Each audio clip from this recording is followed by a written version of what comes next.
سورہ مائدہ میں فرمایا گیا ہے شیطان کا ہتھ کنڈا سب سے بڑا کیا ہے؟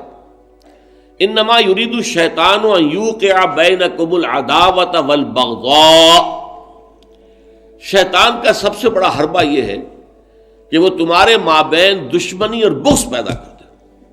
یہ شیطان کا سب سے بڑا حربہ ہے. انسانی اخوت ہے، برادری ہے، بہن بھائی ہیں، اب ان میں رخنے ڈالنا، شوہر اور بیوی کے درمیان جدائی کرانا. یہ آتا ہے ایک حدیث کے اندر بھی کہ ایک دفعہ شیطان جو ہے اس کے بہت سے کارندے اس کے ساتھ جمع تھے، ہر ایک اپنی کارگزاریاں بتا رہا تھا، میں یہ کر کے آیا ہوں، میں یہ کر کے آیا ہوں.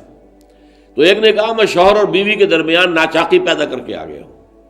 تو شیطان نے اسے شاباش دی کہ تم نے سب سے اچھا کام کیا. اس کی وجہ یہ کہ اس سے پورا خاندانی نظام مختل ہو جائے، اور جہاں خاندانی نظام جو ہے وہ خراب ہو جائے تو پھر اس معاشرے کے تباہ اور برباد ہونے میں زیادہ دیر نہیں لگتی. تو یہ در حقیقت شیطان کا جو حربہ ہے ان یوقع بینکم العداوۃ والبغضاء، تمہارے مابین دشمنی اور بغض پیدا کر دے. تو یہ تبذیر اس کا سب سے بڑا ذریعہ ہے. اب دیکھیے کہ ایک بہت سرمایہ دار بڑا شخص ہے اور اس کی بیٹی کی شادی ہو رہی ہے، تو جو کچھ ہو رہا ہے اس کو دیکھنے والے ہو سکتا ہے اس کا کوئی باورچی ہو غریب، کوئی شوفر ہو، ڈرائیور ہو اس کی کار کا، کوئی چوکیدار ہو اس کی کوٹھی کا، کوئی مالی ہو اس کی کوٹھی کا، اور ان لوگوں میں سے کسی کے ہاں ہو سکتا ہے کہ بیٹی جو ہے بوڑھی ہو رہی ہو اور اس کے ہاتھ پیلے نہیں ہو سکتے. جو معاشرے میں کم سے کم جو تقاضے پیدا کر دیے گئے ہیں شادی کے لیے وہ بھی پورے کرنے کے لیے اس کے پاس پیسہ نہیں ہے.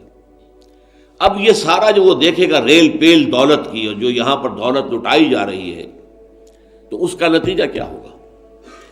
اس کے دل میں شدید احساس محرومی پیدا ہوگا.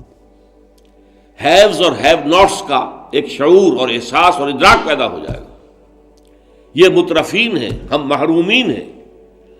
اور معاشرے کے اندر جب یہ احساس پیدا ہو جائے تو پھر اس معاشرے کا عطیہ پانچا ہو جاتا ہے. اس لیے شیطان کا جو عمل ہے کہ لوگوں میں بغض اور عداوت پیدا کر دیا جائے، تو تبذیر کے نتیجے میں بھی وہی شے حاصل ہوتی ہے. ان المبذرین کانوا اخوان الشیاطین وکان الشیطان لربہ کفورا.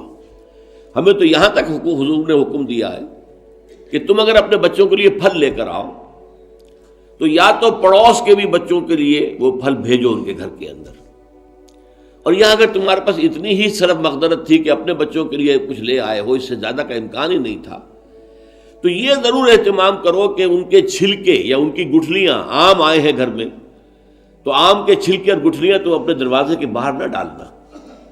تمہارے پڑوسی کے بچے دیکھیں گے کہ ان کے گھر میں آج آم آئے، انہوں نے آج آم کھائے اور ہمیں یہ میسر نہیں ہے. تو وہ احساس محرومی کا داغ ان کے اندر جو پیدا ہوگا وہ دلوں کو پھاڑ دینے والا ہے. یہ اور ہیں، ہم اور ہیں. من دیگرم تو دیگری، تم اور ہو ہم اور ہیں. ہم کوئی ایک امت کے لوگ نہیں ہیں.